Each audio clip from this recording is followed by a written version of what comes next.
Hello दोस्तों, मैं आशीष कुमार आपके हिंदी स्टेनो चैनल में आप सभी का स्वागत करता हूं। डिक्टेशन स्टार्ट होगी 5 सेकंड बाद। स्टार्ट।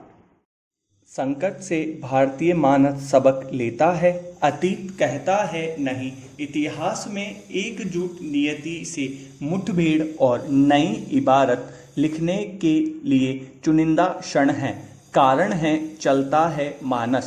अर्थशास्त्री कीन्स ने कहा था, सवाल नए विचारों को विकसित करने का नहीं, पुराने मानस से मुक्ति का है। सिंगापुर बदलने वाली ली युआन क्यू ने दशकों पहले भारत के बारे में दूरदर्शी बातें कही थी। पूर्व विदेश सचिव जगत मेहता का कहना था कि भारतीय जब अपनी संभावनाओं को नहीं जानते थे, तब ली ने भारत की इस ताकत को पहचाना। 1991 उदारीकरण के बाद नरसिम्हा राव जी ने ली को बुलाया। कुछ ही वर्षों बाद दुनिया के 3 विद्वानों ने ली से चर्चा की। इस पर पुस्तक छपी। हर देशवासी को इस पुस्तक में भारत से जुड़ी ली के विचारों को जानना चाहिए। वे कहते हैं, भारत अपनी महानता को न पा सकने वाला मुल्क है। इसकी संभावनाएं बंजर है, आंशिक भी हासिल नहीं हुई है। कैम्ब्रिज में विद्यार्थी दिनों से ही पंडित जी का मशहूर भाषण नियति से मुठभेड़ ली की जुबान पर था। उनकी आत्मकथा में विस्तार से उल्लेख है कि सिंगापुर को गढ़ने के क्रम में सबसे पहले मैं भारत गया 1950 के दशक में सीखने। तब मुझे लगा कि भारत संपन्न व कामयाब होकर दुनिया की बड़ी ताकत बनेगा, पर भारत से ली का मन टूट गया। देंग चीन ने ली से कहा कि चीन को आधुनिकीकरण के लिए 22 वर्ष चाहिए। उन्हें यह सच पता था कि क्रांति से चीनी समाज नहीं बदला है।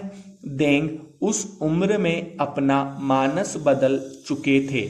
उन्होंने 2 मुहावरे दिए। कहा, क्या फर्क पड़ता है, बिल्ली काली है या सफेद?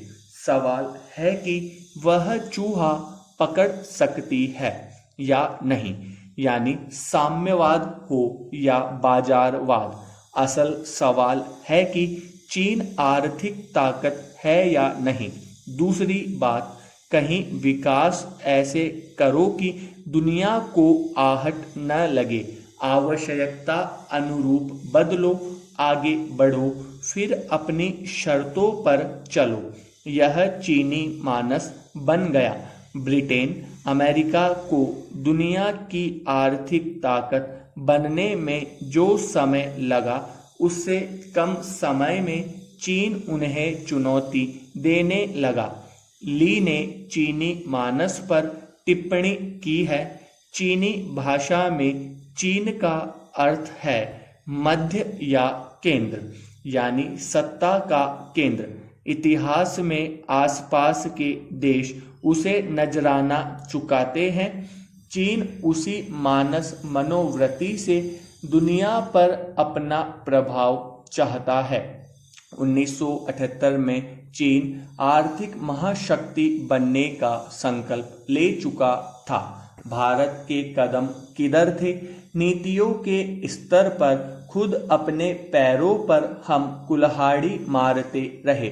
आर्थिक नीतियों में कर्ज संस्कृति बढ़ी। 1990-91 में आते आते हम दिवालिया होने को थे। 3 सप्ताह का विदेशी मुद्रा भंडार बचा था। विदेशी कर्ज चुकाने के पैसे नहीं थे। कैबिनेट सेक्रेटरी नरेश चंद्रा और देश के मुख्य आर्थिक सलाहकार दीपक नायर तुरंत बने प्रधानमंत्री चंद्रशेखर से मिले।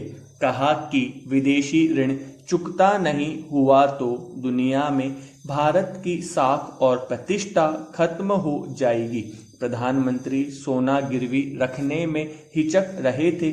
कहा, इतिहास में मैं वह प्रधानमंत्री नहीं होना चाहता जिसने देश का सोना बेचा। नरेश चंद्रा ने कहा, सर, तब आप इतिहास में ऐसे बन जाएंगे जिन्होंने देश में बैंकरप्सी घोषित की। प्रधानमंत्री ने कहा, गो अहेड। यह स्थिति रातों रात बनी। बड़े अर्थशास्त्रियों का निष्कर्ष है कि 80 के दशक से बाहरी कर्ज लेने की जो मात्रा बढ़ी उसने भारत को दिवालिया होने के कगार पर पहुंचाया। पूर्व वित्त मंत्री IG पटेल ने कहा कि अल्पकालीन राजनैतिक लाभ के लिए केंद्र सरकारों ने अपना दायित्व छोड़ दिया। रिजर्व बैंक के कई गवर्नर मनमोहन सिंह जी 1982-85, RN मल्होत्रा 1985-90 समेत ने बार बार तत्कालीन प्रधानमंत्रियों को चेताया। 91 में दुनिया के आर्थिक समीक्षकों ने लिखा कि भारत कठिनाई से अर्जित अपनी आर्थिक आज़ादी खोने के कगार पर था। 1988 तक भारत चीन की GDP बराबर थी। 3 दशक बाद अब चीन की GDP लगभग 4.5 गुना अधिक है। चीन के आक्रामक रवैये के संदर्भ में ली का व्यवहारिक आकलन भविष्यवाणी साबित हुई है। अब आर्थिक ताकत बनना विकल्पहीन है।